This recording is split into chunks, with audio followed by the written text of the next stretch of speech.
You know, the background of Monolith has kind of been on some of the horror stuff, so we're big fans of really mixing in music again with sound effects, but also trying to make it so you walk away from that experience knowing like, oh, that was so intense and there was nothing even going on. I mean, we think of Middle Earth as, you know, this long celebrated and often, you know, beautifully realized world that we all have, you know, an incredible amount of respect for.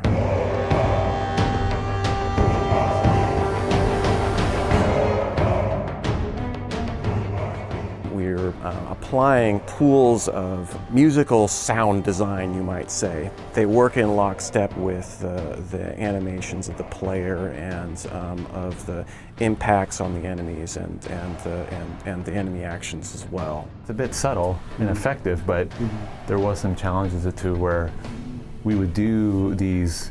They're essentially kind of like musical hits on top of the combat to help, you know, help that player experience in combat feel either more powerful or this character you're fighting more powerful. But there is a challenges where having so many stems and stabs that could play out wrong and sound a bit cartoony, where all you're hearing is a little string stab here, stab here. It had to really work together other than just putting a bunch of stabs on top of this, you know, combat. In some cases it's subtle. You know, we've brought people in and we've sat them down and said, here, try this out, see what you think. Often the response is, what is it? They feel more powerful. What is it about it that's different? And in a way it's subtle. People say, you know, it's actually a music. It's part of the music design. I think the biggest influence is that when we actually have people sit down and play it and we see the reaction to it, that's where I want more of that.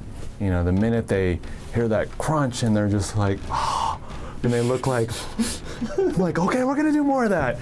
Having also the music and the sound effects, we're able to get a little more mileage without having to always do the same bag of tricks of the same sound effects. We can, oh, hey, you can do your water phone right for combat. That was a big thing to actually really to kind of drive it in a way where it's new all the time, because I always had a hard time of, that sounds the same all the time. Monolith keeps throwing us just, you know, really great, radically contrasting projects. It's just, you know, keeps us going, keeps us growing, you know, yeah. This is a water phone. The water actually mostly just helps kind of give you a kind of a strange sort of chorusing effect to it. You know, we can try to do it without sloshing it. And also depending on where you bow it on, you know, you can get really low tones out of it if you can get it, the vibration on it, super low. We find that with all these things lying around, you'll be really surprised. You know, you hear this out of context and you think, well, how could that possibly fit here or there? It fits, you know, it really can fit anywhere. We're also really creative with processing. You need background music here. Yeah, do we? Yeah, that's good. I like it. I dig it. So this is a spring drum, and it reverberates the spring inside this hole. But I'm not too sure what this is for other than to give you this effect, but they do make ones that are larger, so can you imagine one the size of a small child where you're like...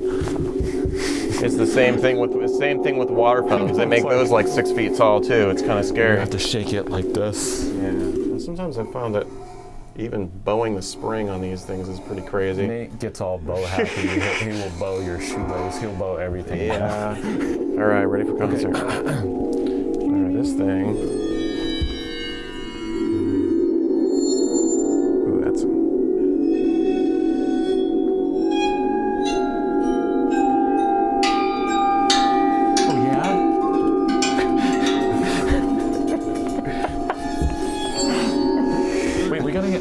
Here. Yeah. Oh, yeah. There. What am I you plucking just this? Pluck this. Okay. Okay, you ready? Yeah, go. Right.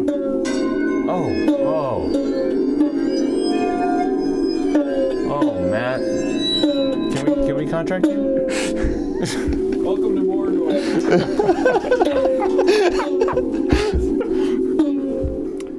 And that's pretty much exactly how the score sounds. That's you know? right there.